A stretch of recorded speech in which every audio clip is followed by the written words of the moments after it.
예수 그리스도의 이름으로 환영하고 축복합니다. 하나님의 주신 놀라우신 은혜와 사랑이 저와 여러분 가운데 넘쳐나기를 간절히 축복합니다.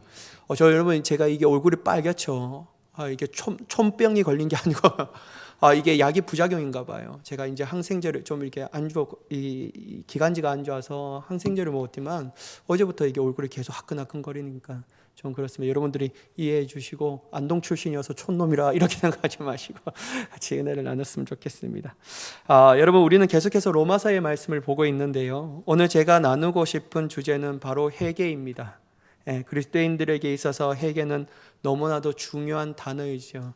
그냥 회개가 아닌, 오늘 이 설교 제목은 제가 영어를 잘 못하지만 그래도 이렇게 번역기를 돌리면서 참된 회개의 단어를 좀 써봤습니다. True repentance라고 말하는 참된 회개, 진정한 회개는 도대체 무엇일까라는 것을 저와 여러분들 같이 나눴으면 좋겠습니다. 여러분, 태권도는 제가 오래 배웠거든요. 그래서 여러분, 지금은 약간 이렇게 막 퉁퉁하고, 오늘도 제가 깜짝 놀랐어요. 작년에 입었던 겨울 옷을 딱 입으려고 하니까 바지가 안 맞아갖고 다시 바꿔 입고 왔습니다. 이렇게 몸이 둔둔해 보이지만 저희 이게 태권도 3단이거든요, 여러분. 안 놀라시구나, 여러분들에게 3단. 물론 여러분 4단부터는 따기가 힘들지만 3단은 그냥 시간 지나면 딸 수 있습니다. 3단인데요. 태권도를 할 때 가장 중요하게 여기는 건 뭐냐면 기본기거든요. 그 기본기에서 가장 중요한 게 뭐냐면요, 이 다리가 유연해져야 합니다. 그래서 태권도에 가면 이렇게 기본 몸을 풀면서 가장 마지막에 푸는 게 뭐냐면요, 다리를 찢는 거예요. 저는 이 다리 찢는 게 너무 힘들었습니다. 왜냐하면 이게 마음대로 안 되니까, 이게 간장 선생님이 제 다리를 잡고 벽에 물천 다음에 막 쫙 찢는데요, 막 소리쳤어요. 막 소리치고 막 입에서 막 욕이 나올랑 말랑 하는 이게 너무 극심한 고통이 있으니까 너무 힘듭니다. 근데 여러분, 이 다리 찢기를 잘해야 하는 이유가 뭐냐면요, 태권도에는 품새와 겨루기가 있는데, 겨루기 할 때도 물론 좋지만 이 품새 할 때, 특별히 이 옆차기 쫙 하늘에 올라갈 때, 이게 쫙 할 때 다리를 잘 찢는 사람은 그게 너무 멋있는 거예요. 그래서 저는 그게 안 돼서 도중에 이제 그만두고 그냥 3단에 만족하면서 그냥 살아가고 있습니다. 지금 물론 다 까먹었는데요. 여러분, 이처럼 태권도에서도 모든 운동의 가운데서도 기본기가 가장 중요한데요, 그렇다면 여러분, 그리스도인들에게 가장 기본기는 무엇일까? 그거는 뭐냐면요, 바로 회개입니다. 회개가 되지 않고 회개를 통하여 믿음의 단계로 넘어가지 않는 사람들은 기본기가 안 됐기 때문에 어느 순간에부터 믿음이 성장되지 아니하고 와르르 무너질 수밖에 없다라는 것이죠. 그래서 여러분, 우리가 생각하는 회개와 또한 성경 안에서 얘기하는 회개, 또한 믿음의 선배들이 얘기했던 그 회개의 정의가 무엇일까? 그걸 오늘 이 시간에 같이 나눴으면 좋겠습니다. 여러분, 우리는 감리교도잖아요. 이 감리교도에서 가장 유명한 사람은 존 웨슬리 목사님입니다. 존 웨슬리 목사님은 구원의 순서에서 예수님을 믿기 전에 누구든지 하나님께서 부어주시는 회개의 은혜를 경험한다라고 말합니다. 근데 여러분, 그의 표정 설교 중에서 우리의 의가 되신 주님에서 복음을 믿기 전에 회개에 대해서 다음과 같이 설명했는데요, 그게 뭐냐면요, 우리는 복음을 믿기 전에 회개해야 합니다. 우리는 그리스도를 참으로 신뢰하기 전에 우리 자신에 대한 신뢰를 끊어버리고 우리의 모든 의를 버려야 합니다 라고 설교 가운데 말씀하였습니다. 여러분, 복음을 믿기 전에 반드시 거쳐가야 하는 단계가 뭐냐면요, 회개입니다. 회개를 거치지 않고 믿음으로 넘어가는 사람은 도둑신앙이라고 얘기할 수밖에 없고요, 결국에는 영혼의 성장함이 없고 우리의 자신의 변화도 없다라는 것이죠. 모든 그리스도인들은 회개를 거쳐서 참된 믿음을 믿고, 또한 그 믿음 가운데서 칭의 중생을 받고 성화의 길을 걸어가는 삶에게도 여전히 필요한 것은 뭐냐면요, 회개와 복음입니다. 회개와 복음이라는 거예요. 특별히 여러분, 존 웨슬리 목사님께서는 성화 가운데서도 감리교도들이 추구해야 할 것이 뭐냐면 완전 성화를 추구해야 된다. 그게 뭐냐면요, 정말 이 장로교에서 말하는 성령에 충만한 성령 세례를 얘기하는데요, 이게 똑같은 현상이지만 그게 부르기에는 성경적으로 존 웨슬리 목사님 완전 성화라고 부르기를 원했습니다. 이 완전 성화에서도 주시는 하나님의 특별하신 은혜인데요, 그래서 그 특별하신 은혜를 받기 전 단계가 뭐냐면요, 내가 충의 중생에 받기 전, 즉 다시 말해서 예수님을 믿기 전에 회개했던 그 회개의 단계보다도 더 깊어지는 거예요. 그래서 내가 칭의 중생 받기 전에 보지 못했던 이 내면의 심연의 죄를 주님께서 완전히 샅샅이 들어보게 하셔서 완전적 존재의 절망 가운데 빠지게 하십니다. 그러면서 그 신자에게 바라는 것은 하늘을 들어 주 예수 그리스도를 바라보라. 또한 예수 그리스도의 보배로운 피를 의지하여 구원에 대한 열망을 더욱더 소망하라. 막 이런 단계에 가면요, 그가 가졌던 이 신자에게서 필요한 것은 뭐냐면 온전한 믿음입니다. 그래서 믿음을 가지고 주님 앞에 막 부르짖어요. 그러면 하나님께서는 하나님의 보시는 그 시점 가운데 가장 기쁘신 날에 그의 믿음을 보시고 그에게 완전 성화를 불러주시는데요, 그때는 이 세컨드 블레싱이라고 말하는 첫 번째 받았던 축복보다 두 번째 받았던 그 놀라운 축복이 그의 마음가운데 넘쳐납니다. 그래서 여러분, 존 웨슬리 목사님 완전 성안에 들어가는 사람들은 entire love라고 말하는 내 영혼 가운데 하나님의 사랑으로 충만해진다. 더 이상 악의 세력이 나를 지배하지 못한다 라고 말할 정도로 하나님의 온전한 사람으로 세워집니다. 물론 여러분, 이 완전 성화도 순식간에 사라질 때가 있습니다. 성령 세례도 마찬가지 순식간에 사라질 때도 있고요. 그런데 우리가 추구해야 될 것은 사라진다고 해서 그것을 추구하지 않는 것이 아니라 우리가 날마다 살아갈 때 하나님의 기쁘신 은혜 가운데 들어가기 위해서는 하나님의 특별하신 은혜를 사모하며 나아가는 우리가 돼야 될 줄 믿습니다.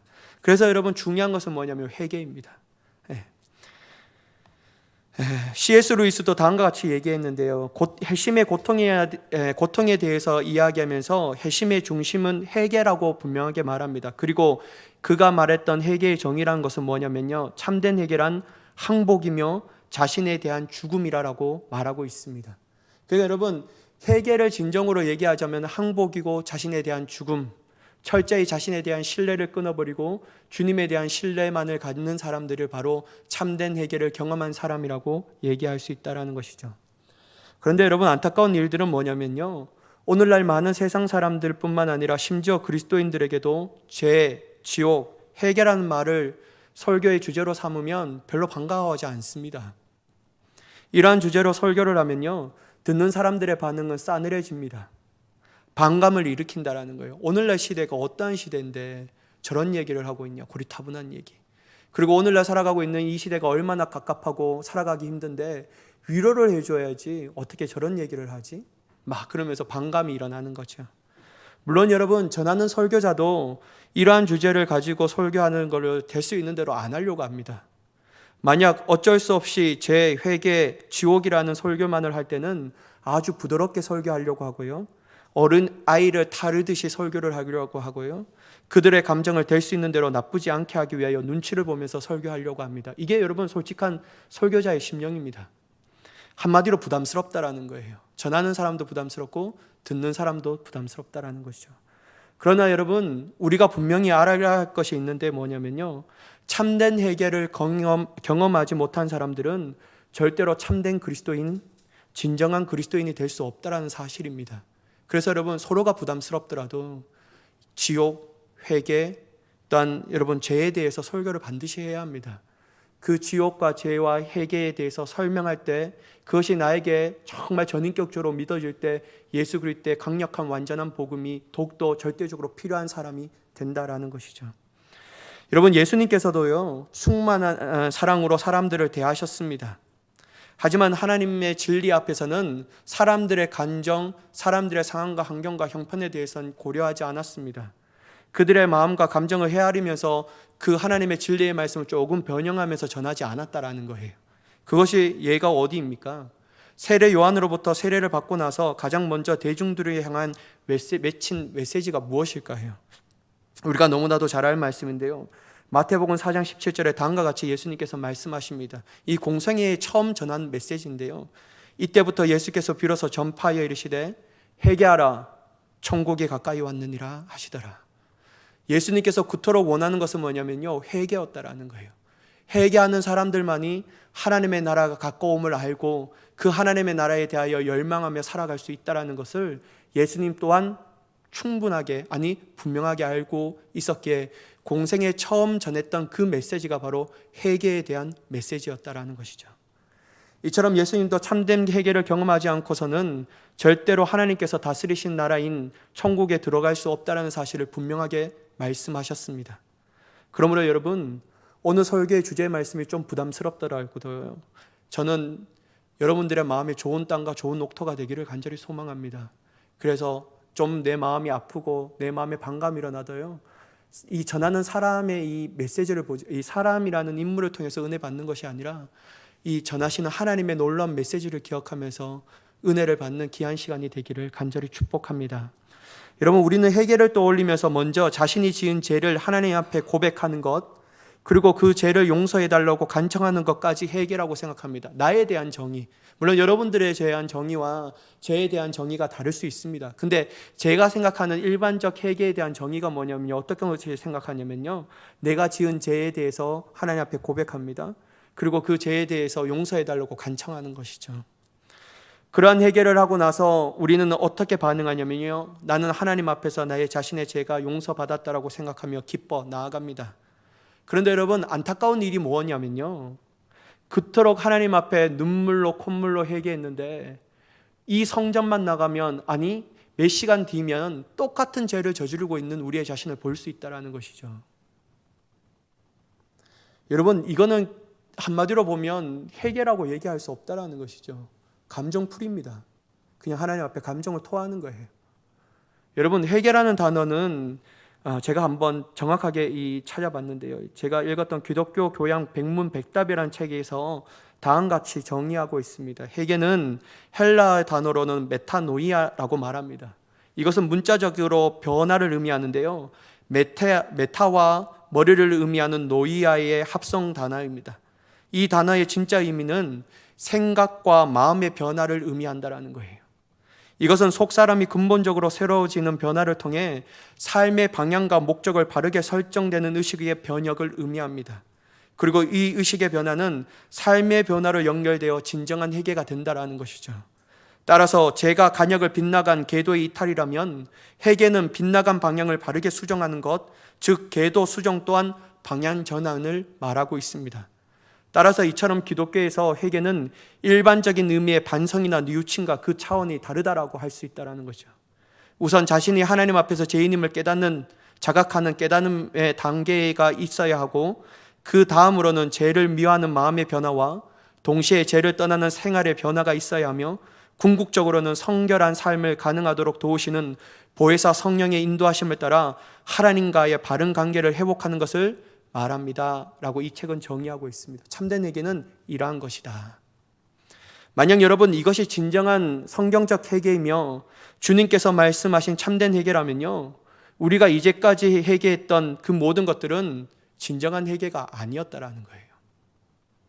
가슴 아프지만 자기 만족을 위한 회개였습니다. 미안한 말씀이지만 자기 양심의 가책을 해소하기 위한 회개였다라는 것이죠. 왜냐하면 여러분, 우리는 죄에 대하여 반성과 뉘우침은 있지만 생각과 마음의 변화로서 성결한 삶을 살아가지 않았고 여전히 하나님께서 싫어하시는 그 죄를 반복적으로 짓고 있기 때문입니다. 이러하기에 우리는 경건의 모양은 있지만 경건의 능력을 부인하는 사람과 같으며 신앙에서 주어지는 참된 기쁨과 행복과 즐거움을 맛보지 못하고 도리어 이 신앙이 무거운 짐으로 여겨가는 사람과 동일하게 행동한다라는 것이죠. 단지 종교적 간습과 행위를 하는 것만 만족하는 사람이었습니다. 여러분, 더 적나라하게 여러분들 기분이 나쁘게 말하자면요, 신앙의 껍데기만 부여잡았죠, 알맹이는 잡지 않는 자였다라는 거예요. 내가 신앙의 껍데기만을 부여잡았는데 그것이 다라고 생각하는 어리석은 자와 똑같다라고 생각했다라는 겁니다. 여러분, 28절의 말씀을 한번 보도록 하겠습니다. 또한 그들이 마음에 하나님 두기를 싫어하며 하나님께서 그들을 상실한 마음대로 내버려 두사 합당하지 못한 일을 하게 하셨으니.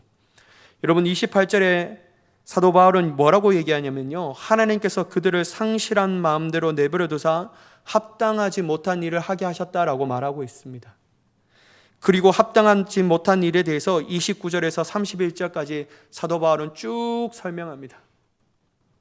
물론 여러분, 우리가 지지난주에 우리 로마서를 다닐 때 하나님을 알지 못하는 자, 하나님을 제대로 알지 못하는 자는 마땅히 영적 타락이 일어나고 그 영적 타락의 한 결과로는 우상 숭배, 또한 이 우상 숭배를 경험하는 사람은 반드시 성적 타락이 일어날 수밖에 없다는 사실을 우리가 나누었습니다. 그런데 여러분, 29절에서 31절은 또 다른 이 죄에 대해서 쫙 얘기합니다. 먼저 이 죄에 대해서는 여러분 자세히 언급하면요 1시간 해도 모자랍니다. 근데 여러분 간략하게 얘기하고요, 또한 여기에 대한 제가 도움받았던 건 오카노 목사님의 설교에 대해서 로마서 강해에 대해서 좀 도움을 받았습니다. 여러분 29절에서 31절까지 말씀을 제가 한번 읽겠습니다. 모든 불의, 추악, 탐욕, 악의가 가득한 자요, 시기, 살인, 분쟁, 사기, 악독이 가득한 자요, 수군수군하는 자요, 비방하는 자요, 하나님께서 미워하는 자요, 능욕하는 자요, 교만한 자요, 자랑하는 자요, 악을 도모하는 자요, 부모를 거역하는 자요, 우매한 자요, 배약하는 자요, 무정한 자요, 무자비한 자라. 여러분 29절의 말씀 가운데 모든 불의, 추악, 탐욕, 악의에 대해서 사도 바울이 말하면서 뒤에 한 단어를 삽입합니다. 그게 뭐냐면요, 가득한 자요라고 말한다라는 거예요. 여러분 여기서 사도 바울이 가득하다라는 말을 통해서 어떤 말을 하고 싶냐면요, 죄를 짓는데 마음을 온통 빼앗겼음을 의미한다라는 거예요. 그들의 마음은 이러한 것으로 인하여 가득했다라는 거예요. 그러니까 성령의 어떠한 역사도 알아차리지 못하고 그 성령에 순종할 수 있는 마음도 없고 하나님에 대해서 싫어하는 그 마음조차도 망각해진 상태가 되었다라는 것이죠. 하나님께 온전히 드려야 할 마음을 죄에게 전부 빼앗겨 버렸기 때문에 그들은 자신을 위해서 악을 서슴없이 짓습니다. 그것이 더럽고 추악하고 역겨울지라도 괜찮다라는 거예요. 먼저 불의는 여러분 광범위한 악을 포괄하는 성경적인 용어입니다. 따라서 모든 불의란 본문에 열거되지 않는 다른 죄까지 포함되는 것을 볼 수 있다는 것이죠. 그 다음에 추악과 악의가 나옵니다. 추악은 악을 범하는 행동을 의미합니다. 악의는 그 밑에 깔린 성품을 의미한다는 거예요. 물론 여러분 어떠한 사람은 이게 뒤바꿔서 얘기하는 사람들도 있습니다. 근데 여러분 어떤 것이 뭐가 먼저고 어떤 것이 뒤고 이게 중요한 것이 아니고요, 둘 다 인간의 본성과 행동 면에서 철저히 악하다라는 것을 사도 바울은 지적하고 있다는 것이죠. 여러분 탐욕은 더 많이 가지려고 하는 터무니없는 욕망을 말합니다. 이것은 철저히 자기 위주의 소유욕입니다. 아무리 가져도 만족하지 못하는 욕심이라는 것이죠. 여러분 오늘날 이러한 탐욕을 통하여 각양각가지의 비리가 일어나고 있다는 사실을 부인할 수 없다는 것이죠. 있는 사람도 더 많이 가지려고 합니다. 없는 사람들 것을 빼앗아서 더 많이 가지려고 한다는 거죠. 그래서 여러분 각종 비리와 부정부패가 이 세상에 만연하다라는 거예요. 다음으로는 여러분 시기, 살인, 분쟁, 사기, 악독에 대해서 한번 보도록 하겠습니다. 여러분 시기, 살인, 분쟁은 한통속이라고 할 수 있습니다. 남을 시기하면요 분쟁하게 되고요, 서로 싸우다 보면요 미워하게 됩니다. 미워하다 보면요 어디까지 나가냐면 살인까지 저지르게 된다는 거예요. 그러니까 여러분 이것은 한통속으로 일어나는 현상이라고 얘기할 수 있다는 것이죠. 여러분 근데 성경을 보면요 가장 위험한 인간의 감정 중에 하나가 뭐가 되냐면요 시기입니다. 이게 너무 위험한 감정이라는 거예요. 이 시기를 통해서 하나님의 역사와 하나님을 대적하는 사람들이 많이 일어났다는 것이죠. 여러분 우리 금요 심야 예배 나눴지 않습니까? 바나바와 바울이 그 비시디아 안디옥 그 다른 곳에서 하나님의 복음을 쫙 전하니까요, 거기에서 유력한 사람 기부인들을 유대인들이 충동시켜서 그를 몰아냈습니다. 그게 뭐냐면요 시기심 때문에 그렇다는 거예요. 그러니까 여러분 이 시기심은 얼마나 하나님의 일들을 망각하고 막고 있는지에 대한 인간의 정말 이기적인 감정, 죄된 감정이 바로 시기라고 얘기할 수 있습니다. 그 다음에 나오는 사기는요 우리가 잘 아는 아주 질이 나쁜 죄입니다. 사기의 원어는 뭐냐면요 고기를 낚기 위해 낚시에 다는 미끼를 가리킨다라고 말합니다. 아주 강교하다는 뜻을 가지고 있다는 것이죠. 미끼를 달아서 상대방의 눈을 멀게 하거나 눈 뜨고도 속아 넘어가도록 하는 사람이 바로 이러한 죄를 저지른다는 거예요. 그리고 악독은 여러분 의도적으로 행하는 나쁜 짓을 의미합니다. 그러므로 사기와 악독은 같은 고리에 달려있는 죄라고 할 수 있다는 것이죠. 그 다음으로는 여러분 수군하는 자요 비방하는 자가 나옵니다. 여러분 이 둘은 비슷한 뜻을 가지고 있는데요, 엄격히 말하자면요 좀 구분하자면 수군하는 것은 당사자가 없는 자리에서 서로 주고받는 말이라는 거예요. 비방하는 것은 당사자가 있는 자리에서 하는 말로 볼 수 있습니다. 근데 여러분 이 두 개 다 상대방을 너무 괴롭게 하는 거예요. 상대방을 너무 괴롭게 하는 겁니다. 나는 이렇지 않나. 여러분 여기 다 있는 사람 이 죄에 대해서 자유로울 사람이 없을걸요. 우리 누가 다 자유로울 수가 있겠습니까? 수군하고 비방하는 자. 저도 이 죄에서 자유로울 수가 없습니다. 여러분, 하나님께서 미워하시는 자는 두 가지 해석이 가능한데요. 첫 번째는 뭐냐면요, 하나님께서 미워하시는 자로 해석할 수도 있습니다. 또한 하나님을 미워하는 자라는 뜻으로 가지고 있기도 하거든요. 근데 여러분, 이 주석가들은 어떻게 얘기하냐면 본문의 흐름을 보면 후자로 해석하는 것이 더 자연스럽다라고 할 수 있다라고 말합니다. 그게 뭐냐면 하나님을 미워하는 자는 큰 죄인이라는 것이죠. 또한 여러분, 능욕하는 자, 교만하는 자, 자랑하는 자는 비슷한 성격을 가지고 있습니다. 한마디로 자기를 가시하고 뻐기는 죄를 가리키는 것이죠. 여기 여러분, 능욕이라는 말은 뻐긴다라는 뜻을 가지고 있습니다. 그리고 자랑한다라는 말은 방랑자 혹은 방랑하다는 의미를 가지고 있습니다. 이 말이 여러분 쉽게 얘기하자면요, 지금의 세대는 이해할 수 없는데 제가 이게 얘기하자면 맨날 저는 하여튼 이러한 세대였습니다. 여러분, 뭐냐면요, 돌팔이 의사나 약장사들이 막 동네를 여기저기 돌아다니잖아요. 그러면서 거짓 선전을 일삼는 예가 허다했습니다. 예전에 돌팔이 의사는 자기만이 불치병을 고친다고 큰 소리 쳤고, 돌팔이 약장수는 자기 약이라야 병이 난다라는 허풍을 떨었습니다.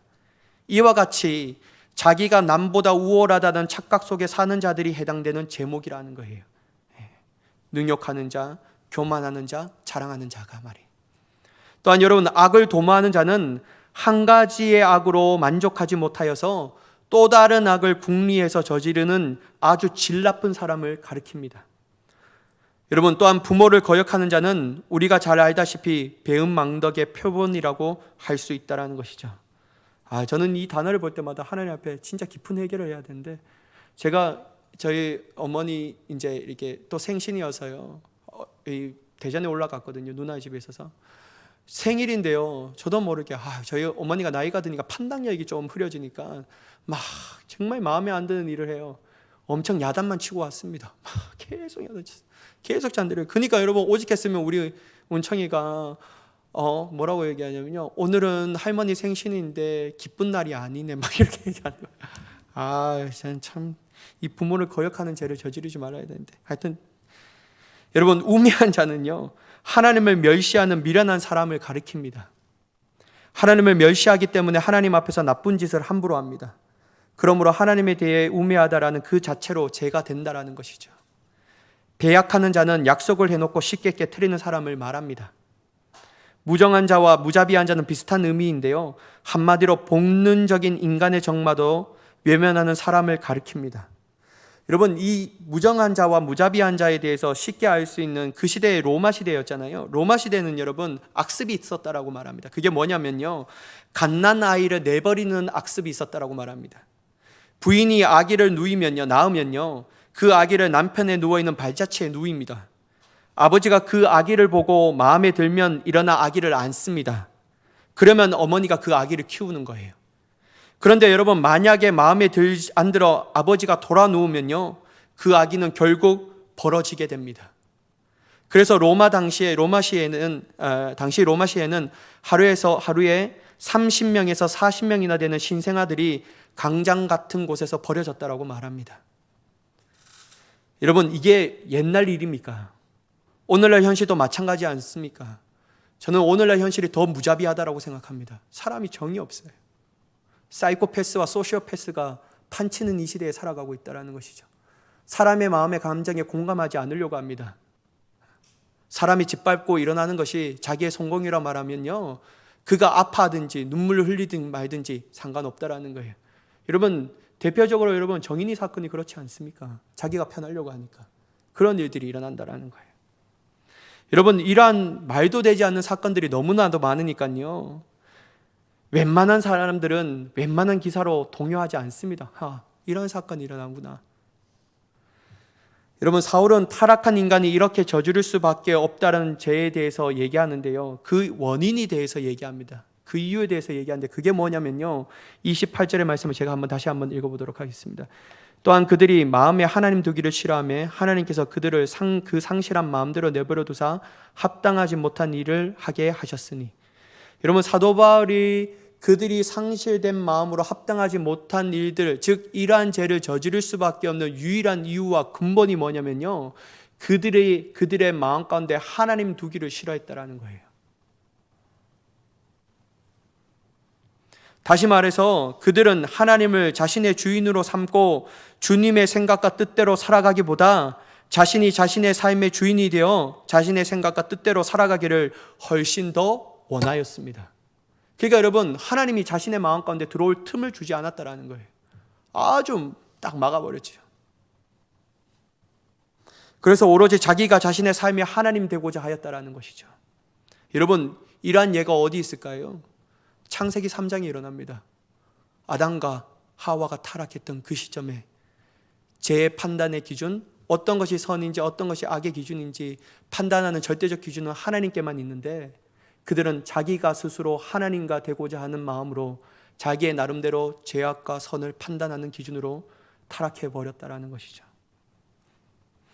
여러분, 하나님께서 하나님의 방법으로 역사하지만 그들은 하나님께서 역사하시는 것을 도리어 무시하며 대적하며 무관심하게 대합니다. 이것이 바로 하나님을 자신의 마음 가운데 두기 싫어하는 자들의 특징이라는 것이죠. 그러니 그들의 삶 가운데 이것이 원인이 되어 말로 닿을 수 없는 죄의 열매, 죄의 결과들이 나올 수밖에 없습니다. 만약 여러분, 우리가 이러한 원인으로부터 결과가 나왔다는 것을 제대로 안다면 우리가 회개할 때 여러분, 우리의 죄의 열매들의 죄의 결과, 죄의 형상들만 회개할 수 있을까요? 그런데 여러분, 우리가 이제까지 회개라고 말했던 것이 대체적으로 이런 것이었다라는 거예요. 뭐냐면요, 죄를 짓게 되는 원인에 대해서는 한 번도 회개하지 않고 오로지 죄의 결과의 현상, 죄의 열매들을 위해서만 하나님께 고백하며 그 죄를 용서해달라고 얘기하고 있다는 거예요. 하나님, 내가 거짓말했어요. 하나님, 내가 다른 사람을 미워했어요.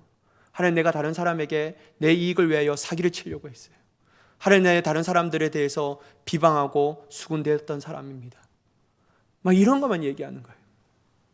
죄의 현상이죠, 여러분. 이게 죄의 결과고요. 자신이 나름대로 회개했다고 생각합니다. 근데 여러분, 하나님께서 또한 자기가 회개했기 때문에 자기는 자기의 죄를 회개했기 때문에 하나님께서 자신의 죄를 용서해 줬다라는 그것을 가지고 나아갑니다.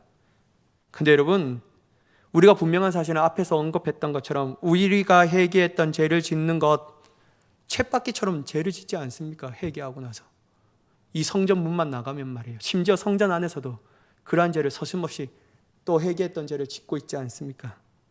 사랑하는 여러분, 이러한 회개는요, 하나님께서 받지 않으십니다. 하나님께서 말씀하시는 참된 회개가 아니라는 거예요. 하나님께서는 죄의 현상, 죄의 열매, 결과만을 반성문 쓰듯이 뉘우치는 회개를 하라고 성경을 통하여 우리에게 단 한 번도 그렇게 말씀하신 적이 없으십니다. 근데 여러분, 우리가 이제까지 했던 것이 뭐냐면 반성문 쓰듯이 회개합니다. 뉘우침, 죄의 결과, 현상들에만 얘기하죠.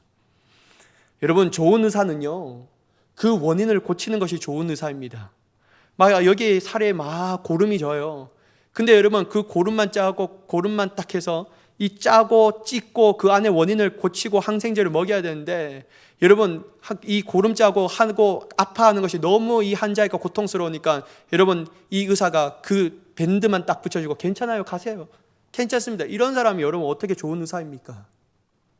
근데 여러분, 우리가 했던 행동들이 뭐냐면요, 내가 진실로 하나님 앞에 통회하고 회개하고 자복하며 변화된 삶을 살려고 하는 이 노력이 너무 힘들다라는 거예요. 그래서 우리가 했던 모든 일들은 뭐냐면 죄의 반창고 하나 붙이면서 하나님, 내 죄를 용서해 주셨죠? 라고 말하는 겁니다. 근데 여러분, 하나님께서는 그 원인에 대해서 한 번도 회개해 본 적이 없으니까 날마다 쳇바퀴 돌아가는 죄를 저지르면서도 여전히 자신은 죄를 용서받았다라고 생각합니다. 여러분, 이러한 회개에 머무르고 있으면요, 우리의 삶은 절대로 변화되지 않습니다. 정말 우리의 삶에 참된 회개를 통하여 하나님의 용서하심을 맛보고 싶다면요, 우리가 해야 할 것은 죄의 현상의 결과, 죄의 다른 이 현상들만을 회개하는 것이 아니고요, 우리는 참된 근본, 죄의 근본에 대해서 회개하며 애통하며 통회하고 자복해야 될 줄 믿습니다. 그게 뭐냐면요, 내 마음에 하나님 두기를 싫어했습니다. 내가 하나님과 동행하며 살아야 되는데 내 마음과 내 만족대로 살았던 내 죄를 용서하여 주시옵소서. 하나님, 이 시간에 나의 마음의 문을 여놓으니 주여 내게 들어오셔서 나와 함께 길이 살아 주시옵소서. 여러분, 이러한 고백을 해야 한다는 거예요. 근데 여러분 너무 우리 현상에만 집중했다라는 거예요. 하나님 거짓말했어요. 하나님 제가 어떤 것을 저질렀어요. 여기 와서 막 울고불고 회개합니다. 근데 여러분 하루 이틀 지나면 똑같은 죄에 대해서 똑같이 짓는 거예요. 왜냐하면 여러분 근본에 대해서 회개한 적이 없고 이 근본에 대해서 하나님께서 변화시키시는 놀라운 능력을 사모하지 않았기 때문입니다. 여러분 죄의 근본의 원인을 해결해야 합니다. 그 죄의 근본적인 원인을 해결하지 않고서는 변화된 삶을 꿈꾸고 소망하는 것은 불가능합니다.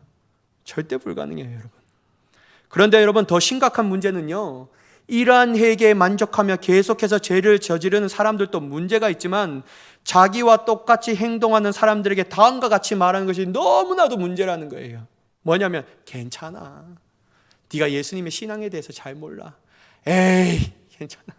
그렇게 다 하는 거야. 뭘 그런 거 갖고 그렇게 마음 아파하냐고. 야 세상 살아가려면 그렇게 할 수밖에 없어.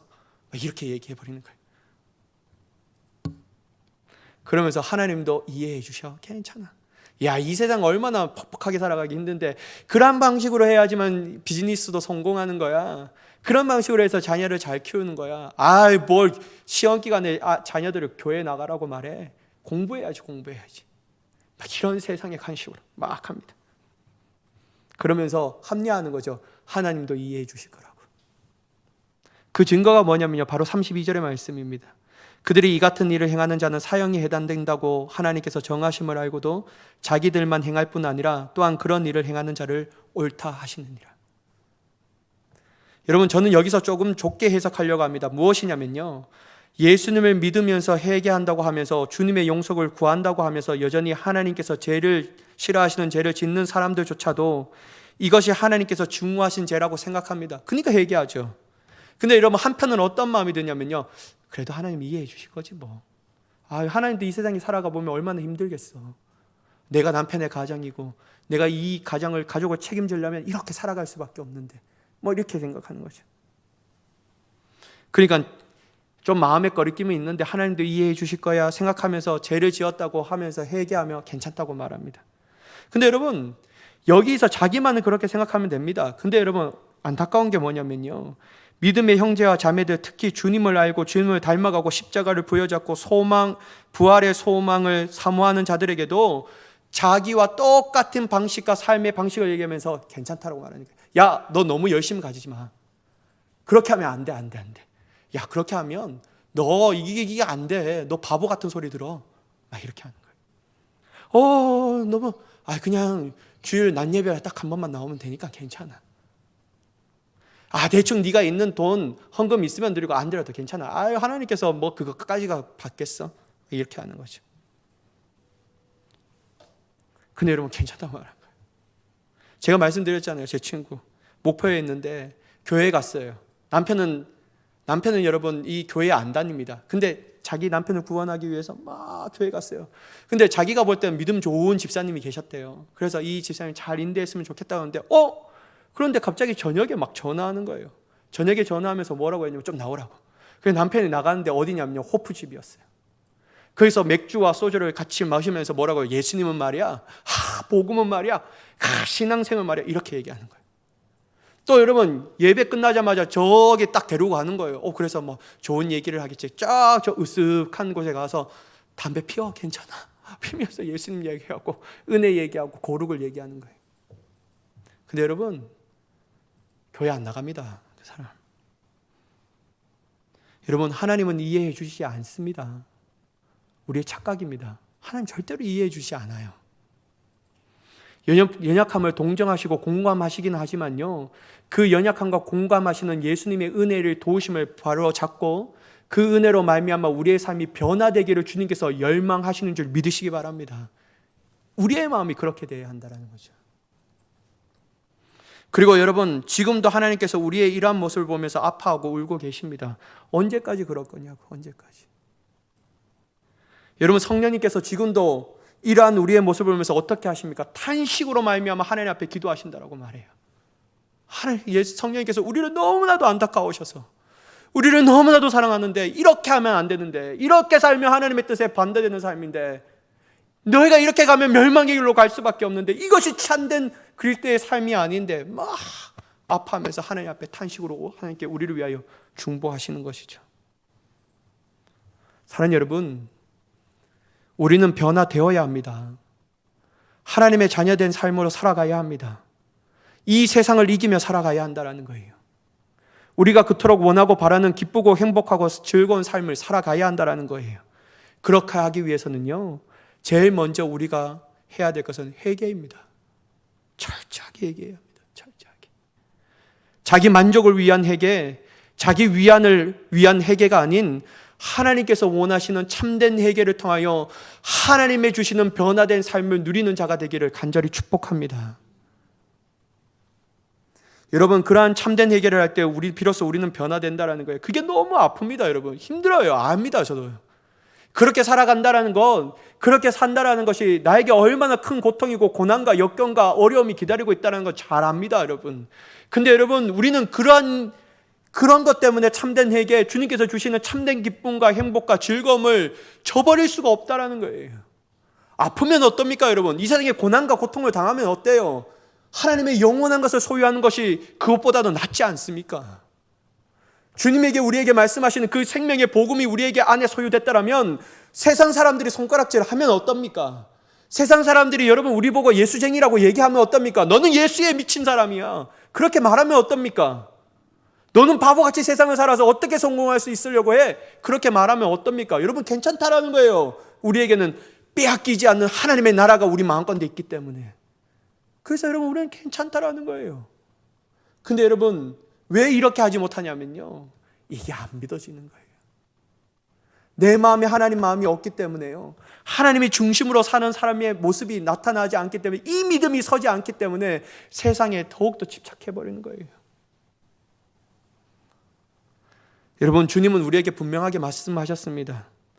너 이 세상 힘들고 어렵고 생존 경쟁이 치열한 삶을 살아가고 있지 안다. 그런데 너는 이겨. 너는 이기는 존재야.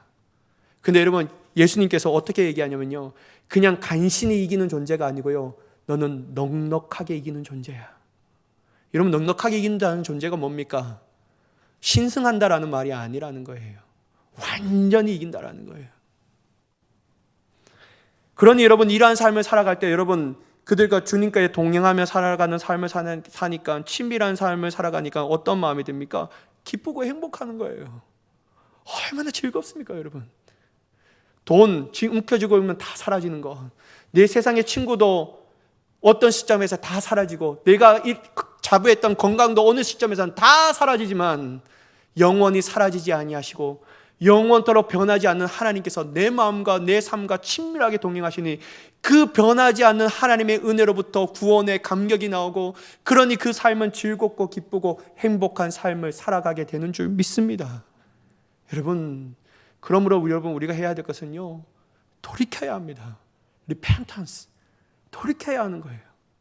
주님께로 돌이켜야 합니다. 저는 여러분 마지막으로 존 웨슬리 목사님께서 신자의 회개에 대한 말씀을 나누려고 합니다. 이게 어디에서 얘기했냐면 옥스퍼드 대학에서 이 설교했던 설교문이라고 하는데요, 뭐라고 했냐면 신자는 반드시 회개해야 된다.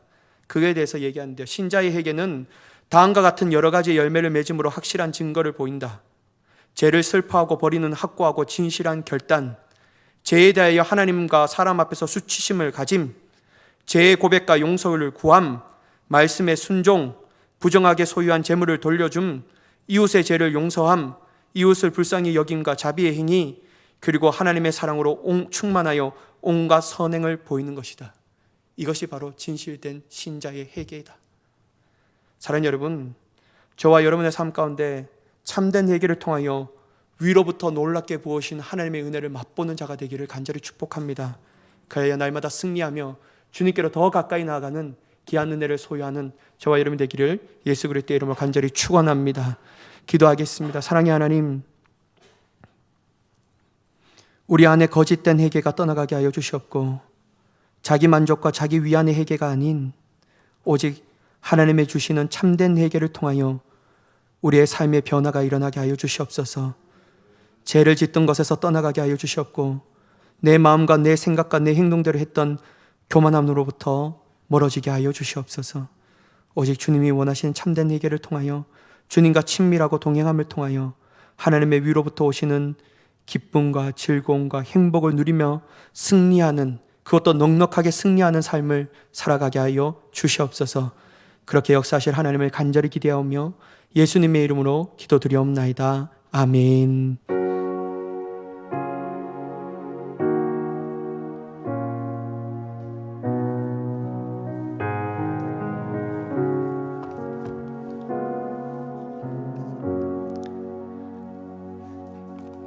우리 준비하신 예물을 찬송가 380장 찬양하실 때 봉헌하시겠습니다.